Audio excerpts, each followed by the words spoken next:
नमस्कार दोस्तों, आपका स्वागत है स्टोरी जंक्शन यूट्यूब चैनल पर। सुजानगढ़ के महाराज सुजान सिंह का स्वभाव बड़ा ही विचित्र था। वह पल भर में क्रोध से आग बबूला हो जाते और अगले ही क्षण अत्यंत शांत और गंभीर दिखाई देने लगते। महल के कर्मचारी और दरबारी उनके इस स्वभाव से हमेशा भयभीत रहते, क्योंकि यह कहना कठिन था कि किस क्षण राजा का स्वभाव किस ओर बदल जाएगा। एक रात की बात है, महाराज अपने शयन कक्ष में विश्राम कर रहे थे। तभी अचानक किसी के मधुर गान की स्वर लहरियों ने उनकी नींद भंग कर दी। स्वर इतना मधुर और दिल को छू जाने वाला था कि महाराज एकाएक उठ बैठे। उन्होंने ध्यान लगाया तो पाया कि यह आवाज राजमहल से कुछ ही दूरी पर स्थित मंदिर के समीप से आ रही है। दरअसल मंदिर के पास एक नौजवान रहता था जिसका नाम था मोहन। मोहन का जीवन बड़ा ही बेतरतीब था। पूजा के समय वह घड़ियाल बजाता या आरती गाता, किंतु शेष दिन वह आवारा गर्दी में व्यतीत करता या फिर गाने की धुन में मग्न होकर ऊंचे स्वर में ताने अलापता। उसे गाने का इतना जुनून था कि वह ना दिन देखता और ना रात। जब भी मन होता वह जोर जोर से गाने लगता, मानो उसे संसार की कोई चिंता न हो। उस रात भी कुछ ऐसा ही हुआ। मोहन अपनी ही धुन में मस्त होकर गा रहा था जब उसके स्वर महाराज के कानों तक पहुंचे। नींद में विघ्न पड़ते ही महाराज ने तेज आवाज में पुकारा, अरे कोई है? राजा की आवाज सुनकर एक सेवक दौड़ा चला आया और हाथ जोड़कर बोला, महाराज की जय हो, क्या आज्ञा है? राजा ने गंभीर स्वर में कहा, मंदिर के पास जो बगीचा है वहां से कोई गाने की आवाज आ रही है। जाकर देखो कौन है वह, उसे तुरंत पकड़कर हमारे समक्ष प्रस्तुत करो। राजा की आज्ञा मिलते ही महल के सैनिकों ने तत्परता दिखाई। वे दौड़कर मंदिर के निकट पहुंचे और मोहन को पकड़ लिया। मोहन कुछ समझ पाता इससे पहले ही सैनिक उसे घसीटते हुए महल की ओर ले चले। महाराज के सामने लाए जाने पर मोहन थर थर कांपने लगा। उसके मन में भय समा गया था कि न जाने अब उसकी क्या दुर्दशा होने वाली है। राजा ने कड़कते स्वर में पूछा, क्या अभी मंदिर के पास तुम ही गा रहे थे? यह सुनकर मोहन का चेहरा पीला पड़ गया। वह कांपती आवाज में बोला, माय बाप, मुझसे भूल हो गई। मैं कान पकड़ता हूं, अब कभी ऐसी गलती नहीं करूंगा। मैं तो क्या, मेरी आने वाली 7 पीढ़ियां भी कभी गाना नहीं गाएंगी। मोहन की भयभीत दशा और उसके विचित्र वचन सुनकर महाराज जोर से हंस पड़े। उनका गंभीर चेहरा पल भर में मुस्कान से खिल उठा। राजा ने स्नेहपूर्वक कहा, अरे भले आदमी, तुम बेवजह डर रहे हो। हमने तुम्हें दंड देने के लिए नहीं बुलाया है, बल्कि हम तो तुम्हारे गाने से प्रसन्न हुए हैं। तुम्हारा स्वर अत्यंत मधुर और हृदय स्पर्शी है। फिर कुछ क्षण रुककर महाराज बोले, ऐसा सुंदर गान करने वाला व्यक्ति अब तक हमारे दरबार से दूर कैसे रह गया? कल प्रातः ही हमारे दरबार में आना। राजा ने पूछा, तुम्हारा नाम क्या है? मोहन ने सिर झुकाकर उत्तर दिया, जी मोहन। राजा हंसते हुए बोले, मोहन, और तुम सचमुच मन को मोहित कर देने वाला गान गाते हो। कल दरबार में आना, हम तुम्हें ढेर सारा इनाम देंगे।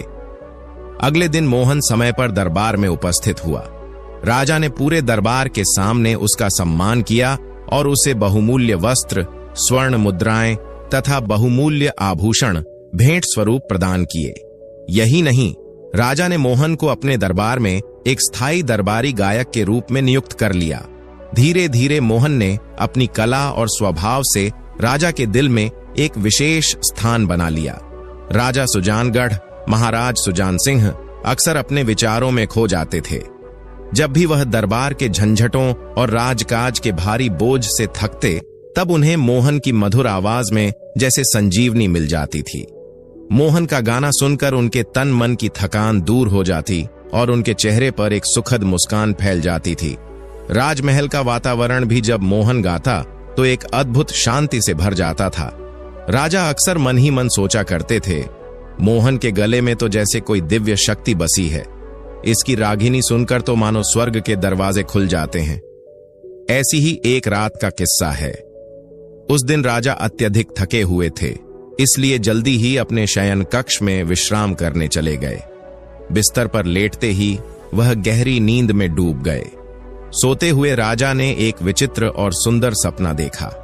सपने में राजा ने खुद को एक घने और रहस्यमय जंगल में पाया। वह अपने कुछ सेवकों के साथ शिकार खेलने निकले थे। जंगल के बीचों बीच उन्हें एक सुंदर निर्मल झील दिखाई दी। झील के नीले पानी में सुनहरी धूप की किरणें बिखरी पड़ी थीं और उसमें सफेद सुडौल बत्तखें तैर रही थीं। यह दृश्य इतना मनमोहक था कि राजा का मन प्रसन्न हो गया। राजा ने सोचा, क्यों न मैं भी इस झील में डुबकी लगाकर ताजगी महसूस करूं। जैसे ही उन्होंने जल में प्रवेश किया, झील का पानी धीरे धीरे पारदर्शी होने लगा और उसकी गहराइयों में एक भव्य महल दिखाई देने लगा। वह महल सोने और चांदी से निर्मित प्रतीत हो रहा था। महल के गुंबदों पर नीलमणि और पन्ना जड़े हुए थे और चारों ओर आभा मंडल सा बिखरा हुआ था। राजा विस्मय में डूबे बोले, वाह, ऐसा महल तो मैंने आज तक न देखा न सुना। आखिर इस जल महल में कौन निवास करता है? जिज्ञासावश राजा महल के भीतर चले गए। अंदर का दृश्य और भी अद्भुत था। दीवारों पर स्वर्णकारी नक्काशी, रेशमी पर्दे, मोतियों की झालरें और सबसे बीचों बीच एक सुंदर पलंग पर एक अप्रतिम सुंदरता की धनी राजकुमारी विश्राम कर रही थी। राजा उसकी सुंदरता पर मोहित हो गया। उसके मुखमंडल पर ऐसी आभा थी कि लगता था जैसे स्वयं चंद्रमा ने अपना तेज गिरवी रख दिया हो। राजा के हृदय में गहरी ललक जाग उठी। वह सोचने लगा, इतनी अनुपम सुंदरता, यह कन्या तो सुजानगढ़ की महारानी बनने योग्य है। इसे तो मैं किसी भी कीमत पर अपनी जीवन संगिनी बनाऊंगा। राजा स्वप्न में उस राजकुमारी के पलंग की ओर बढ़ने लगे। उनका मन कह रहा था कि वह इस सुंदर युवती से मिलकर उसका नाम जाने और उसे अपने साथ ले जाए। मगर जैसे ही राजा ने उसके समीप कदम बढ़ाए, तभी अचानक बगीचे से गूंजती मोहन की तेज और बेसुरे गाने की आवाज ने वातावरण को चीर डाला। मोहन, जो दिन में भी अचानक गाने की धुन में डूब जाता था, उस रात भी नींद ना आने के कारण बाग में टहलते हुए गाने लगा था। उसका ऊंचा स्वर रात के सन्नाटे को चीरते हुए महल तक जा पहुंचा। राजा की नींद भंग हो गई। उनके सुंदर सपने का ताना बाना क्षण भर में टूटकर बिखर गया। सपना टूटा तो राजा क्रोध से आग बबूला हो उठे। उनका चेहरा तमतमा उठा और आंखें लाल हो गईं। गुस्से से कांपते हुए राजा ने अपनी ऊंची आवाज में सैनिकों को आदेश दिया, जाओ, उस अभद्र गायक को तुरंत पकड़कर मेरे सामने पेश करो, जिसने मेरी रात की शांति छीन ली है। आदेश मिलते ही सैनिक दौड़ पड़े और मोहन को पकड़कर घसीटते हुए दरबार में ले आए। मोहन ने जैसे ही राजा को देखा तो हड़बड़ाते हुए सिर झुकाकर बोला, महाराज की जय हो, क्षमा करें, मैं समझा था कि आज भी आपको मेरा गाना पसंद आया होगा। लेकिन राजा का चेहरा देख मोहन की घिघी बंध गई।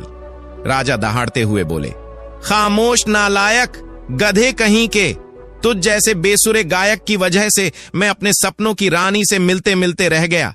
जंगल की झील में वह अद्भुत महल, वह अप्सरा समान राजकुमारी, वह दृश्य सब कुछ तेरे कारण टूट गया। तुझे तो मैं कतई माफ नहीं कर सकता। राजा ने क्रोधित होकर सैनिकों से कहा, ले जाओ इसे जंगल में और इसका सिर धड़ से अलग कर दो। इसे ऐसी सजा दो कि आगे से कोई रात के सन्नाटे को भंग करने की हिम्मत न करे। मोहन हाथ जोड़कर गिड़गिड़ाया, महाराज दया कीजिए, मैंने अनजाने में आपकी नींद में खलल डाला है, जानबूझकर नहीं, कृपया मुझे क्षमा करें। पर राजा का गुस्सा टस से मस न हुआ। सैनिक मोहन को घसीटते हुए जंगल की ओर ले चले। जब सैनिक मोहन को सुनसान जंगल में ले जाकर मारने के लिए तलवार उठाने ही वाले थे, तभी मोहन रोते हुए बोला, भाइयों, मुझे मत मारो, मुझ पर दया करो। आज महाराज क्रोध में हैं, लेकिन जब कल उनका गुस्सा शांत होगा और उन्हें एहसास होगा कि उन्होंने गुस्से में आकर मुझे मरवा दिया, तो हो सकता है कि वे तुम लोगों से भी नाराज हो जाएं। सैनिक एक दूसरे की ओर देखने लगे। फिर दोनों आपस में धीरे धीरे फुसफुसाते हुए बोले, भाई, यह बात तो ठीक कह रहा है। कल कहीं महाराज का गुस्सा शांत हो गया और उन्हें अपनी गलती का एहसास हुआ तो वह हम पर ही अपना कोप न बरसा दें। दूसरा सैनिक बोला, हां भाई, तुम्हारी बात में सच्चाई तो है। राजा ने एक बार मोहन को इनाम देने का भी वादा किया था। हो सकता है कल तक महाराज का गुस्सा शांत हो जाए और फिर वह हमें दंड देने लगे कि क्यों उस निर्दोष गायक को मार डाला। दोनों सैनिकों ने आपस में लंबी चर्चा के बाद यह निर्णय लिया कि मोहन को छोड़ देना ही उचित रहेगा। आखिरकार उन दोनों ने मोहन पर दया दिखाई और उसे घने जंगल में छोड़कर राजमहल की ओर वापस लौट गए। पर जाते जाते उन्होंने मोहन को कड़ी चेतावनी दी, सुनो, भूलकर भी दोबारा सुजानगढ़ की सीमा में कदम मत रखना, वरना अगली बार तुम्हें कोई भी माफ नहीं करेगा। भयभीत मोहन ने सिर झुकाकर वादा किया और फिर दोनों सैनिक बिना पीछे देखे महल की ओर रवाना हो गए। उधर समय धीरे धीरे बीतता रहा। मोहन को लेकर दिया गया आदेश अब राजा के मन से भी उतर गया था। वह अपनी रोजमर्रा की शाही जिम्मेदारियों में इतना व्यस्त हो गया कि मोहन का नाम भी उसे याद नहीं रहा। मगर नियति को कुछ और ही मंजूर था। एक रात जब राजा गहरी नींद में सोया हुआ था तो फिर से वही सपना उसके सामने आ खड़ा हुआ। वही घना जंगल, वही निर्मल झील, वही राजसी महल और उसी महल के भीतर पलंग पर सोती हुई वही सुंदर राजकुमारी। राजा फिर से झील में तैरते हुए महल की ओर बढ़ा। महल के अंदर कदम रखते ही उसका दिल तेजी से धड़कने लगा। जैसे ही वह राजकुमारी के समीप पहुंचा, उसके हृदय में अपार प्रेम उमड़ आया। राजा सोचने लगा, यह तो वही है, मेरे सपनों की राजकुमारी। आज तो मैं इसे अपनी प्रेम कथा सुनाकर ही रहूंगा। चाहे कुछ भी हो जाए, आज बिना बात किए मैं यहां से नहीं लौटूंगा। लेकिन विधि को कुछ और ही मंजूर था। राजा अभी कुछ कहने ही वाला था कि अचानक उसका सपना फिर से टूट गया। इस बार न तो मोहन की गाने की आवाज आई थी, न ही कोई अन्य विघ्न पड़ा था। फिर भी सपना अधूरा ही रह गया। राजा बेचैन होकर उठ बैठा और सोचने लगा, आज तो चारों ओर सन्नाटा था, मोहन भी नहीं गा रहा था, फिर भी मेरा सपना अधूरा रह गया। लगता है मैंने उस बेचारे मोहन पर नाहक ही अत्याचार कर डाला। वह तो कितना अच्छा गायक था, उसकी आवाज में जादू था। इस घटना के बाद से राजा का मन बहुत दुखी रहने लगा। वह न तो चैन से बैठ पाता, न ही सही से सो पाता। हर वक्त वही राजकुमारी उसकी आंखों के सामने घूमती रहती। वह हर क्षण उसी के बारे में सोचता और उसकी छवि में खोया रहता। धीरे धीरे उसका स्वास्थ्य भी गिरने लगा। उसके मंत्री और चिकित्सक भी इस परिवर्तन से चिंतित हो उठे, लेकिन राजा किसी को भी अपना दर्द नहीं बता पाया। उधर जंगल में मोहन का हाल भी कुछ अच्छा नहीं था। कई दिनों तक भूखा प्यासा भटकता रहा। पेड़ों के फल खाकर और झरनों का पानी पीकर वह किसी तरह जीवन यापन कर रहा था। कभी वह रास्ता भूल जाता तो कभी किसी जंगली जानवर से डरकर भाग खड़ा होता, मगर उसकी जीवटता ने उसे हारने नहीं दिया। एक दिन भटकते भटकते वह एक अजीब सी सुंदर झील के किनारे जा पहुंचा। झील का निर्मल जल सूरज की रोशनी में चमक रहा था। मोहन ठिठक गया। वह खुद से बड़बड़ाने लगा, वाह, कितनी सुंदर झील है, न जाने कितने दिन हो गए नहाए हुए, क्यों न इस झील में तैरकर नहा लिया जाए। यह विचार आते ही वह झील में कूद पड़ा। जैसे ही वह पानी के भीतर गया, उसके सामने एक आश्चर्यजनक दृश्य प्रकट हुआ। झील के भीतर एक शानदार स्वर्णिम महल। मोहन हैरान रह गया, सोचने लगा, भला इस झील के नीचे महल कैसे हो सकता है? इसमें कौन रहता होगा? उसकी जिज्ञासा चरम पर थी।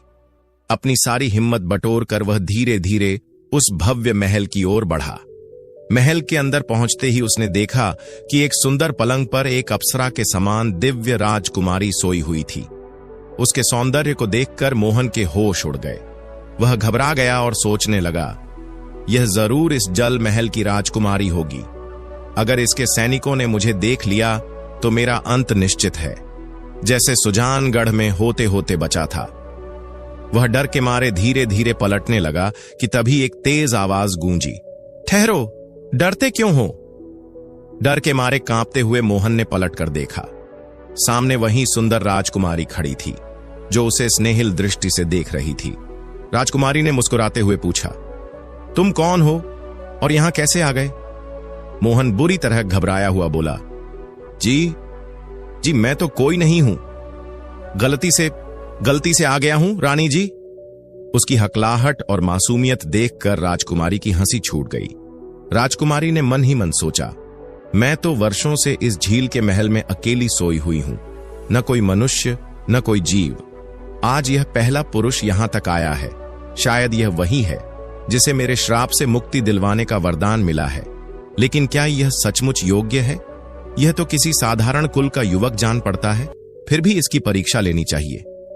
कुछ देर गंभीरता से सोचने के बाद राजकुमारी ने मोहन की ओर प्रेम से देखते हुए कहा, सुनो नौजवान, अब जब तुम यहां तक आ ही गए हो तो कुछ दिनों तक हमारे मेहमान बनकर रहो। तुम्हें किसी प्रकार की कोई कमी नहीं होगी। यहां तुम्हें भोजन, वस्त्र, आराम सब कुछ मिलेगा। चिंता मत करो। ये कहने के साथ ही राजकुमारी ने दोनों हाथों से मधुर ध्वनि के साथ तालियां बजाई। तुरंत ही राजकुमारी के आदेश पर 4 सुंदर सजी सजाई दासियां वहां उपस्थित हो गईं। राजकुमारी ने मुस्कुराते हुए कहा, यह नौजवान हमारा विशेष अतिथि है। इसे राजमहल के अनुरूप सुसज्जित करो, स्नान कराओ और उत्तम भोजन करवाओ। दासियां सिर झुकाकर आज्ञा का पालन करने के लिए तैयार हो गईं और मोहन को बड़े ही सम्मान पूर्वक वहां से लेकर चल पड़ी।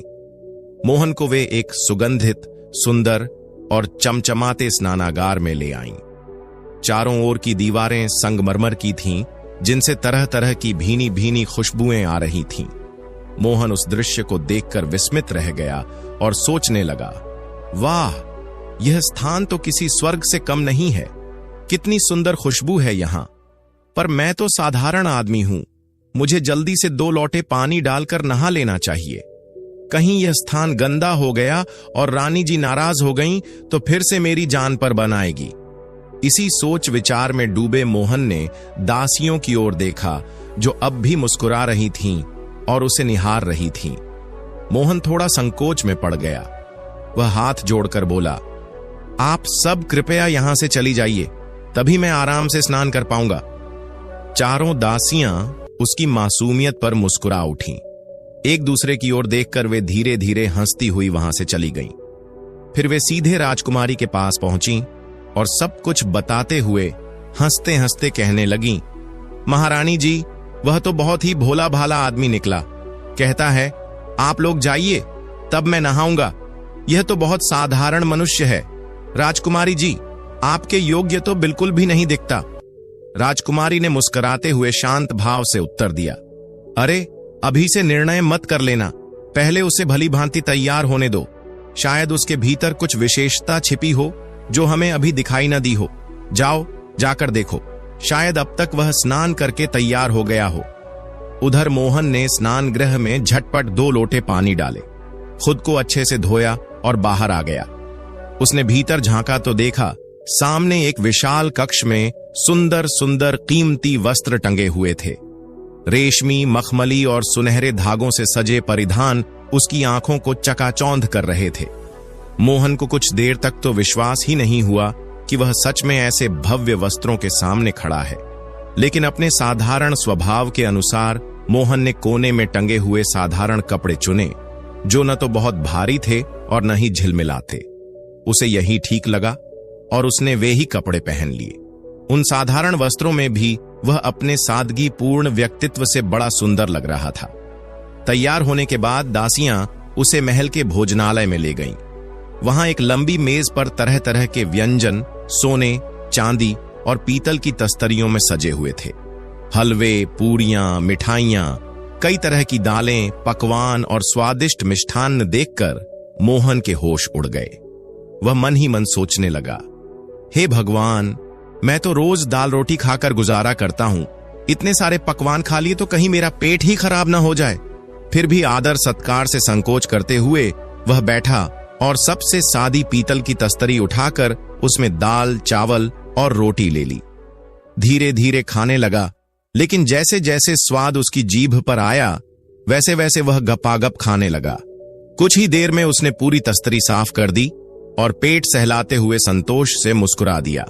भोजन समाप्त होने के बाद दासियों ने राजकुमारी के निर्देशानुसार उसे महल के एक भव्य शयन कक्ष में पहुंचाया। वहां बीचों बीच एक शानदार गुदगुदा पलंग बिछा हुआ था, जिसकी मखमली चादरें और सोने के कढ़ाईदार तकिए उसकी शोभा बढ़ा रहे थे। पलंग के ठीक नीचे फर्श पर एक सुंदर लेकिन सादी दरी भी बिछी हुई थी। मोहन ने चारों ओर देखा। उस नर्म मुलायम पलंग को देखकर वह घबरा गया। वह सोचने लगा, अरे बाप रे, ये पलंग तो इतना गुदगुदा है कि इस पर तो मैं एक पल भी नहीं टिक पाऊंगा। मुझे तो खुरदरी चारपाई या जमीन पर सोने की आदत है। अगर इस पलंग पर सोया तो नींद तो क्या आएगी, ऊपर से डर भी लगेगा। यह सोचकर मोहन ने पलंग को छोड़ दिया और दरी पर ही लेट गया। थोड़ी ही देर में वह गहरी नींद में खो गया। मोहन बड़े आराम से सो रहा था। उसके चेहरे पर संतोष और सुख का भाव साफ झलक रहा था। मगर जब उसकी नींद टूटी तो वह खुद को झील के किनारे पड़ा हुआ पाया। यह देख वह घबरा गया और मन ही मन सोचने लगा, अरे यह क्या, मैं तो झील के महल के अंदर सोया था, फिर यहां किनारे पर कैसे आ गया? क्या मैं कोई सपना देख रहा था? उसने उठकर अपने कपड़ों की तरफ देखा और हैरानी से सोचने लगा, यह कपड़े तो मेरे नहीं हैं, ये तो वही हैं जो मैंने झील के महल में पहन लिए थे। मोहन कुछ क्षणों तक सोचता रहा और फिर उसे ध्यान आया, अच्छा, तो क्या यह वही जगह है जिसके बारे में हमारे सुजानगढ़ के महाराज सपनों में बताया करते थे? और वह सुंदर राजकुमारी भी जिसे महाराज सपनों में देखते थे, वही झील की सुंदरी है? अब मोहन को लगा कि उसे यह सब कुछ जाकर महाराज को बताना चाहिए। फिर अचानक उसे याद आया कि महाराज ने तो उसे मृत्युदंड का आदेश दिया था, उसके सिर को धड़ से अलग करने की आज्ञा दी थी। तो अब क्या करूं? मोहन सोचने लगा, पर इसमें मेरी क्या गलती है? यदि सैनिकों ने मुझे मारने का आदेश नहीं निभाया तो दंड भी तो उन्हें ही मिलेगा। वह मुस्कुराया और सोचने लगा, महाराज तो मुझे इनाम देंगे जब उन्हें पता चलेगा कि मैंने उनके सपनों वाली उस रहस्यमयी झील और सुंदर राजकुमारी को खोज निकाला है। इधर झील के महल में राजकुमारी गहरी उदासी में डूबी हुई थी। वह महल के झरोखे से बाहर झील की लहरों को एकटक देख रही थी। उसकी दासियां धीरे धीरे उसके पास आईं और उसे सांत्वना देने लगीं। राजकुमारी जी, उदास मत होइए। कोई दिन ऐसा आएगा जब कोई प्रतापी, पराक्रमी और वीर राजा यहां आएगा और हमें इस झील के महल की इस अनचाही कैद से सदा के लिए मुक्ति दिलाएगा। उधर दूसरी ओर सुजानगढ़ के राजा भी उसी रात बेचैन थे। अपने सपनों की राजकुमारी के विचारों में खोए हुए वे बिस्तर पर करवटें बदलते रहे। उन्हें नींद नहीं आ रही थी। रात आधी से भी अधिक बीत चुकी थी। तभी अचानक उन्हें कहीं से गाने की मधुर आवाज सुनाई दी। राजा चौंक उठे। अरे, ये आवाज तो मोहन की है, लेकिन वह तो मर चुका था। राजा ने तुरंत अपने सैनिकों को आदेश दिया कि जो भी यह गा रहा है उसे पकड़कर दरबार में लाया जाए। कुछ ही देर में सैनिक लौटे और उनके साथ मोहन भी था। मोहन को देखकर राजा अवाक रह गए। मोहन, तुम जिंदा हो? राजा ने विस्मय से पूछा। मैंने तो तुम्हें मृत्युदंड दिया था। मोहन ने हाथ जोड़ते हुए उत्तर दिया। महाराज, आपने जिन सैनिकों को आदेश दिया था उन्होंने मुझे मारा नहीं। इसमें मेरा कोई दोष नहीं है, लेकिन सब कुछ जानते हुए भी मैं आपकी सेवा में स्वयं चला आया हूं, क्योंकि मैंने आपके सपनों की सच्चाई देखी है। मोहन ने आगे कहा, महाराज, मैं जंगल में भटकते हुए एक अत्यंत सुंदर झील तक पहुंचा। उस झील के बीचों बीच एक भव्य महल था और उस महल के अंदर मैंने स्वप्न सुंदरी जैसी एक अत्यंत सुंदर राजकुमारी को देखा। यह सुनते ही राजा गंभीर हो गए और मन ही मन सोचने लगे, यह तो वही बात कह रहा है जो मैं रातों को अपने सपनों में देखा करता था। राजा के हृदय में एक अजीब सी आशा जाग उठी। अब उन्हें विश्वास हो चला था कि मोहन ही उन्हें उनकी सपनों की राजकुमारी तक पहुंचा सकता है। राजा ने राहत की सांस ली और सोचा, अच्छा हुआ जो मेरे सैनिकों ने इसे जीवित छोड़ दिया, नहीं तो मेरे सपनों की राजकुमारी मुझे कभी न मिल पाती। फिर राजा, जो कि एक प्रतापी और गरिमामय शासक था, अपने सामर्थ्य को भूलकर एक साधारण व्यक्ति मोहन से क्षमा याचना करते हुए बोले, मोहन, मैं तुम्हारा ऋणी हूं। कृपया मुझे उस झील तक ले चलो जहां मेरी सपनों की राजकुमारी रहती है। बदले में तुम जो भी चाहोगे मैं तुम्हें दूंगा। अगले ही दिन भोर होते ही राजा ने अपने विश्वसनीय मंत्री को राज्य के कार्यभार सौंप दिए और स्वयं साधारण वेशभूषा में मोहन के साथ घोड़े पर सवार होकर जंगल की ओर निकल पड़ा। दोनों ने लंबा सफर तय किया। राह में घने जंगलों, पहाड़ों और नदियों को पार करते हुए आखिरकार वे उस रहस्यमयी झील के किनारे पहुंच गए। राजा और मोहन ने अपने घोड़ों को एक सुरक्षित स्थान पर बांधा और फिर झील में डुबकी लगाकर झील के महल के भीतर प्रवेश किया। महल में प्रवेश करते ही राजा की आंखें चमक उठीं। सामने ही एक सुंदर राजकुमारी मखमली पलंग पर विश्राम कर रही थी। उसे देखकर राजा का दिल जोरों से धड़कने लगा। वह हक्का बक्का रह गया। यह वही है, मेरे सपनों की राजकुमारी, हूबहू वही रूप, वही सौंदर्य, वही मोहकता। राजा का हृदय उमंगों से भर उठा। राजा आगे बढ़ा। इतने में आहट सुनकर राजकुमारी जाग गई। उसने नींद भरी आंखों से सामने देखा तो उसे मोहन नजर आया। राजकुमारी हल्की मुस्कान के साथ बोली, नौजवान, तुम फिर से आ गए और इस बार किसी और को भी साथ ले आए हो। यह सुनते ही राजा स्वयं आगे बढ़ा और बोला, सुंदरी, हमें राजा सुजान सिंह कहते हैं। हम स्वयं तुम्हें लेने आए हैं। राजकुमारी ने राजा को गौर से देखा। उसकी आंखों में उत्सुकता और हल्की सी शरारत थी। वह सोचने लगी, यह सुंदर और सजीला नौजवान सचमुच किसी बड़े राज्य का राजा प्रतीत होता है। फिर भी वह मन ही मन सोचने लगी, फिर भी मुझे इसकी परीक्षा अवश्य लेनी चाहिए। वह मुस्कुराते हुए बोली, ओहो, तो आप राजा हैं? राजा ने प्रेम भरे स्वर में कहा, हां सुंदरी, हम यहां तक न आते, लेकिन शायद तुम्हें सपनों में देखते देखते मेरे प्राण ही निकल जाते। रानी जी, आपके ही ख्यालों ने इनके दिन का चयन और रातों की नींद दोनों छीन ली है। राजकुमारी मुस्कुराते हुए बोली, अच्छा तो राजन, आज आप हमारे यहां अतिथि बनकर रहिए। कुछ समय साथ बिताइए, फिर चर्चा करेंगे। राजा ने सौम्य स्वर में कहा, सुंदरी, यह तो बहुत अच्छा प्रस्ताव है, परंतु पहले तुम यह बताओ कि तुम कौन हो और इस झील के महल में क्यों वास करती हो। राजकुमारी ने एक गहरी सांस ली और फिर संयमित स्वर में बोली, राजन, मैं यहां एक गंभीर अपराध के दंड स्वरूप वास कर रही हूं। मैं पृथ्वी के एक समृद्ध और सुंदर राज्य सूर्यनगर के महाराज सूर्यसेन की इकलौती पुत्री सूर्यकांता हूं। एक बार मैं अपनी 4 सखियों के साथ शिकार खेलने के उद्देश्य से सूर्यनगर से बाहर निकली थी।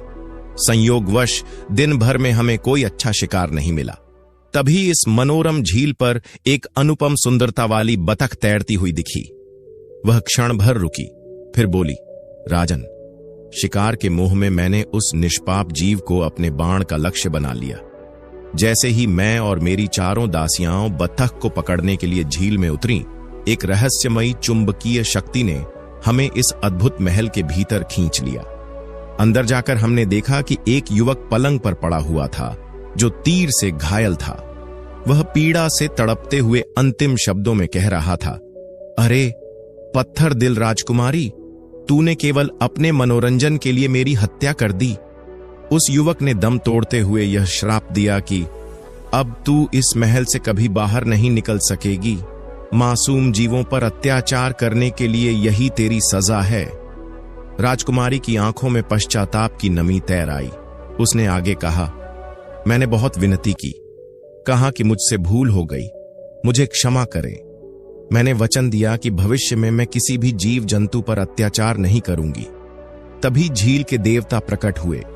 उन्होंने बताया कि वह घायल युवक उनका मांस पुत्र था।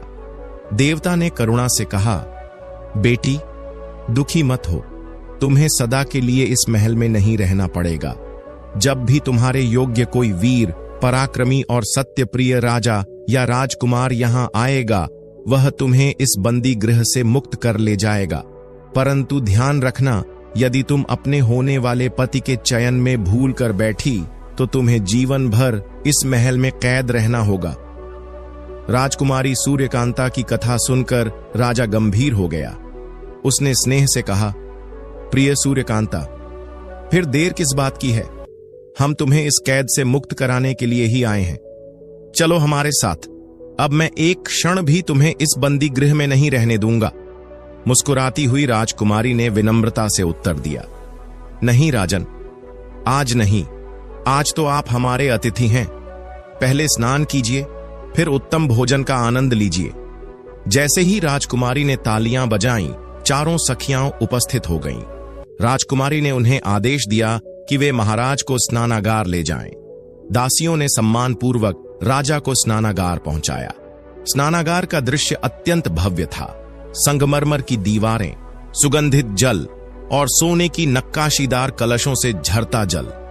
राजा हंसते हुए बोला, हरे, तुम लोग एक दूसरे का मुंह ताक रही हो, हमें स्नान कौन कराएगा? दासियां मुस्कुरा उठीं और फिर बड़े आदर भाव से राजा का स्नान कराया। स्नान के उपरांत वे उन्हें उस कक्ष में ले गईं जहां तरह तरह की राजसी पोशाकें रखी थीं। राजा ने उनमें से सबसे भव्य वस्त्र चुना। रेशमी कुर्ता, जरीदार शेरवानी और मोतियों से सजी पगड़ी। पोशाक धारण करने के बाद राजा को भोजनालय में ले जाया गया। वहां राजसी भव्यता से सजा सोने की थाली में विभिन्न प्रकार के व्यंजन परोसे गए थे। केसर युक्त खीर, घी से भरे पूरन पोली, सुगंधित पुलाव और मीठे पान के साथ अनेक पकवान। राजा ने आदरपूर्वक भोजन किया। पेट भरने के बाद कुछ बचा भोजन थाली में छोड़ दिया। भोजन के उपरांत दासियां उन्हें विश्राम कक्ष में ले गईं। कक्ष मखमली पर्दों, सुगंधित फूलों और मुलायम बिस्तर से सुसज्जित था। राजा आराम से पलंग पर लेट गए और बोले, दासियों, हमारे पैर दबाओ और पंखा झुलाओ। दासियों ने राजा के आदेश का पालन किया। कुछ ही समय में राजा गहरी निद्रा में सो गए। जब राजकुमारी सूर्यकांता शयन कक्ष में आई तो दासियां मुस्कुराते हुए कहने लगीं, राजकुमारी जी, निश्चित ही यह व्यक्ति किसी बड़े राजघराने से है। अब देर करना उचित नहीं रहेगा। आपको शीघ्र ही विवाह की तैयारियां कर लेनी चाहिए। राजकुमारी ने हल्के से सिर हिलाया और भावुक होकर कहा, हां, अब हम सभी का इस झील से मुक्ति पाने का समय आ चुका है।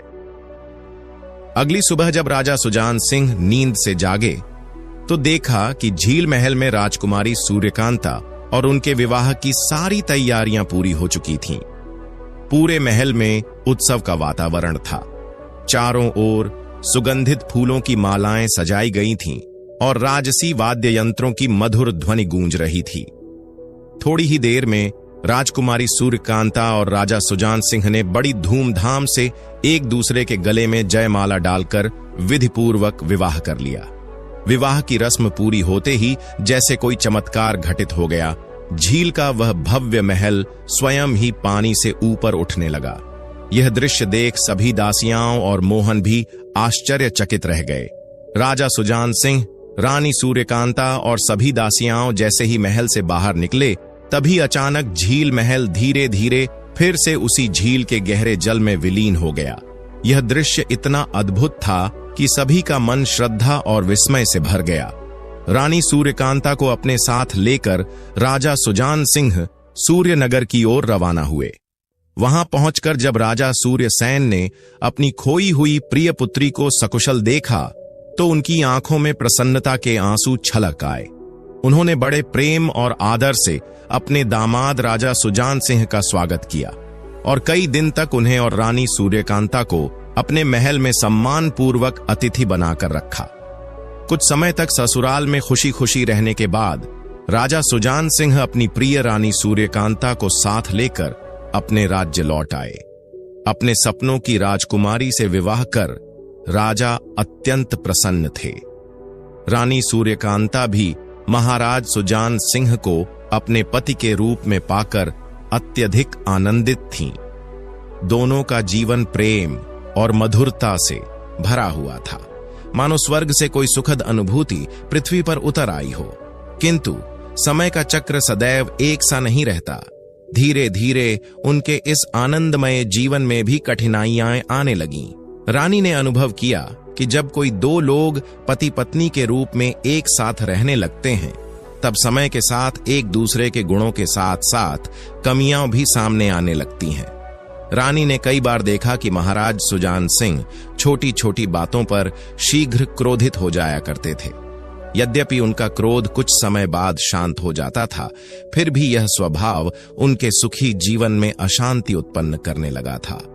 राजा कई बार अपने क्रोध में रानी सूर्यकांता से कठोर वचन कह देते और जब उन्हें अपनी गलती का एहसास होता तो वे पश्चाताप करते हुए रानी से क्षमा मांग लेते।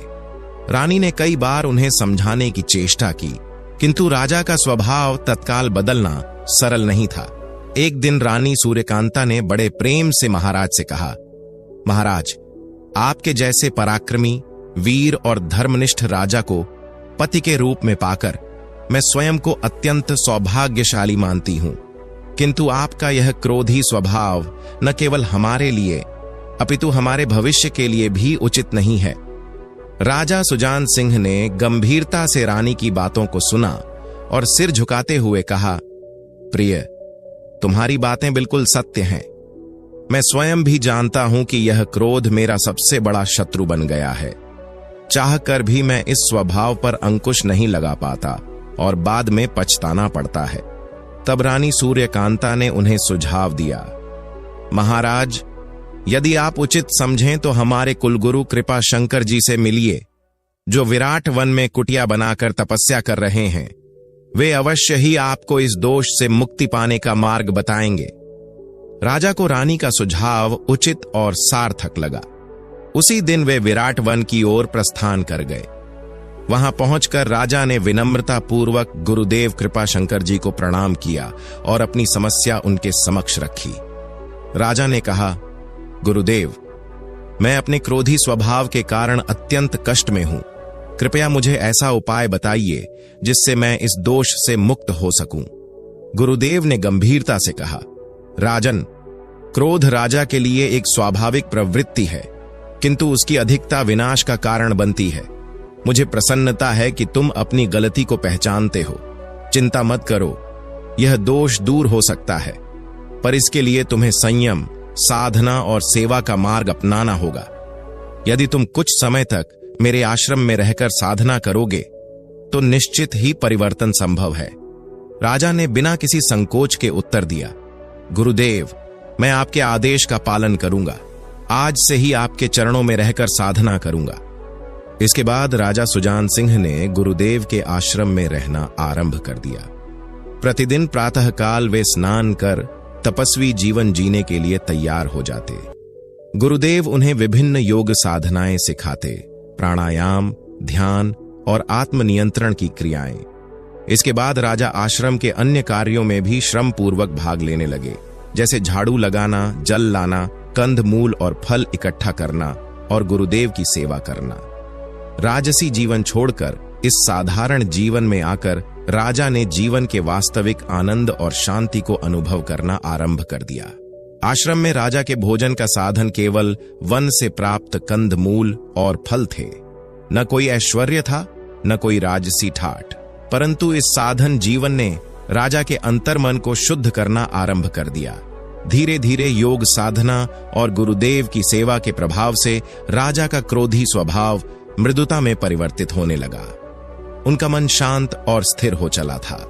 3 महीने तक निरंतर साधना और सेवा के बाद राजा पूर्णतः बदल चुके थे। अब उनके मन में क्रोध की जरा भी लहर नहीं उठती थी।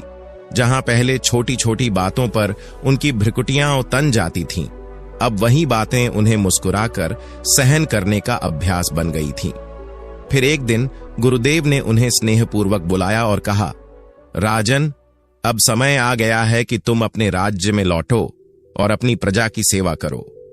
योग साधना की जो शिक्षा मैंने तुम्हें दी है, उसके प्रभाव से अब तुम एक सच्चे, धैर्यवान और न्यायप्रिय राजा बन चुके हो।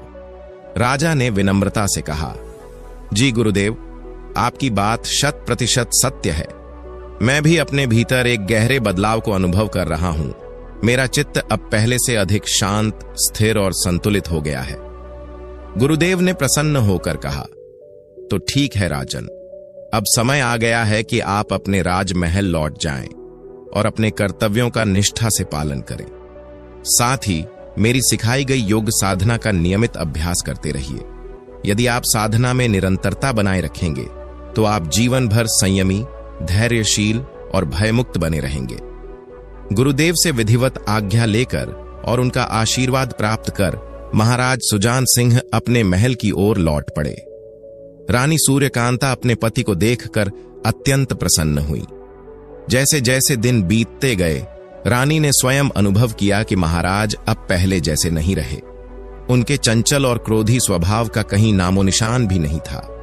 रानी मन ही मन अपने कुलगुरु कृपा शंकर जी का हृदय से आभार व्यक्त करती थीं, जिनकी कृपा से उनका वैवाहिक जीवन फिर से प्रेम, सुख और शांति से भर गया था। अब महाराज का दरबार भी पहले से कहीं अधिक सुव्यवस्थित ढंग से चलने लगा था। उनके मंत्रीगण और दरबारीगण भी इस परिवर्तन को देखकर अत्यंत प्रसन्न थे और प्रजा में भी इस विषय की चर्चा बड़े आदर से होती थी। महाराज ने महल लौटने के बाद भी योग साधना का अभ्यास नहीं छोड़ा। वे प्रतिदिन प्रातःकाल उठकर नियम पूर्वक ध्यान करते, साधना में तल्लीन रहते और फिर राजकाज का संचालन करते। इस तरह साधना और कर्तव्य का अद्भुत संतुलन उन्होंने साध लिया था। एक दिन महाराज के मन में विचार आया, केवल दरबार तक सीमित रहकर प्रजा के हालात जानना संभव नहीं है। क्यों न मैं साधारण भेष में नगर का भ्रमण करूं और अपनी प्रजा का वास्तविक हाल स्वयं देखूं। इस विचार के साथ महाराज ने एक साधारण व्यापारी का वेश धारण किया। साधारण वस्त्र पहनकर हाथ में एक झोली लेकर वे नगर की गलियों में घूमने लगे। भीषण गर्मी थी और तेज धूप में घूमते घूमते राजा को भीषण प्यास लगने लगी। इसी बीच उन्होंने एक किनारे पर स्थित एक गरीब किसान की छोटी सी झोपड़ी देखी। महाराज बिना किसी संकोच के झोपड़ी के भीतर गए और पानी मांगा। किसान, जिसका नाम गिरधारी था, बेहद सहजता से राजा को पानी पिलाया और फिर उन्हें भीतर बैठने के लिए आग्रह किया। चूंकि महाराज ने साधारण वेश धारण कर रखा था, इसलिए गिरधारी उन्हें पहचान नहीं पाया। आतिथ्य भाव से ओतप्रोत गिरधारी ने राजा के सामने सूखी रोटियां और कुछ ताजे फल परोस दिए। उसने आदर पूर्वक कहा, मेहमान जी, ये फल आपके लिए है, लेकिन कोने में रखा वह तरबूज, कृपया उसे मत छूइएगा। वह मैंने अपने न्याय प्रिय और दयालु राजा के लिए बड़े प्रेम से संभाल कर रखा है। अपने लिए किसान के हृदय से निकली ऐसी श्रद्धा भरी बात सुनकर राजा का हृदय गदगद हो गया। राजा ने मुस्कुराते हुए कहा, भाई, अगर तुम मुझे वह तरबूज खाने दोगे तो मैं तुम्हें जो चाहो वह दे सकता हूं। गिरधारी ने दृढ़ता से कहा, महाराज, माफ कीजिएगा, वह संभव नहीं है। वह तरबूज तो मैंने विशेष रूप से अपने प्यारे राजा के लिए बचा कर रखा है। चाहे कुछ भी हो जाए, मैं उसे किसी और को नहीं दूंगा। राजा ने फिर कहा, अगर तुम मुझे वह तरबूज नहीं दोगे तो मैं सामने रखे हुए फलों को भी नहीं छूऊंगा।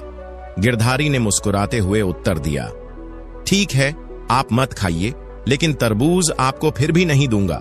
वह तो केवल मेरे राजा का अधिकार है।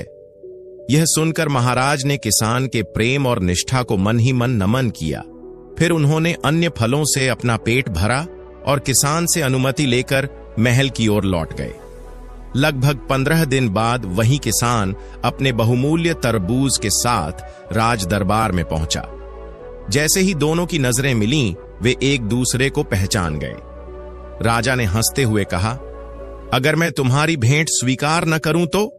इस पर किसान ने विनोद पूर्वक और बेबाकी से उत्तर दिया, तो महाराज, आप भाड़ में जाइए। यह सुनकर दरबार में सन्नाटा छा गया। राजा ने गंभीर स्वर में कहा, यह राज दरबार है, अपनी वाणी पर संयम रखो। लेकिन अब राजा पहले जैसे क्रोधी स्वभाव के नहीं थे। संयम और धैर्य से भरपूर होकर उन्होंने किसान के इस असंयमित वाक्य को भी सहजता से सहन कर लिया। किसान ने मुस्कुराते हुए उत्तर दिया, महाराज, यदि आप इस राज्य के राजा हैं तो मैं भी अपने खेतों का राजा हूं। मेरी भी अपनी एक हस्ती है जो किसी से कम नहीं। राजा ने गर्व से कहा, मेरे खजाने में असंख्य हीरे, मोती और रत्न हैं, तुम्हारे पास तो कुछ भी नहीं। किसान ने नम्रता से कहा, महाराज, आपके खजाने में भले ही अनमोल रत्न भरे हों, लेकिन वे सब प्रजा के कर से एकत्र किए गए धन हैं, जिनकी रक्षा के लिए आपको सैकड़ों प्रहरी रखने पड़ते हैं।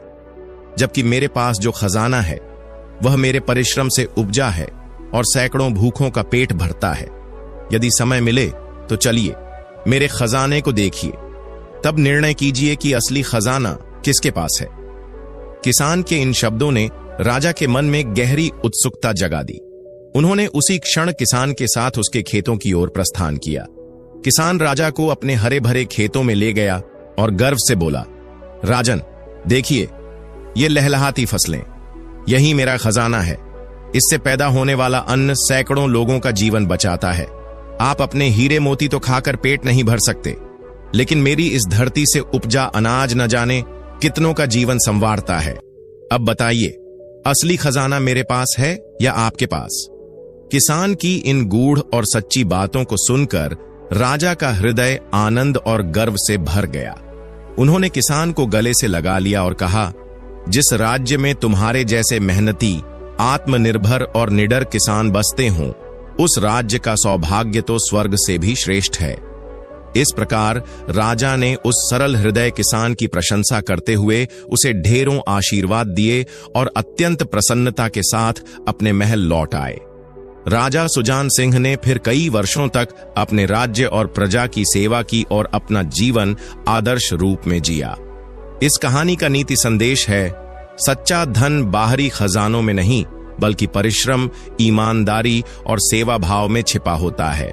जो राजा अपनी प्रजा को सम्मान देता है और उनके दुख सुख को समझता है, वही सच्चे अर्थों में महान शासक बनता है। तो दोस्तों, अगर आपको आज की कहानी अच्छी लगी तो चैनल को सब्सक्राइब करके हमें सपोर्ट कर दीजिए। फिर मिलते हैं एक नई कहानी के साथ।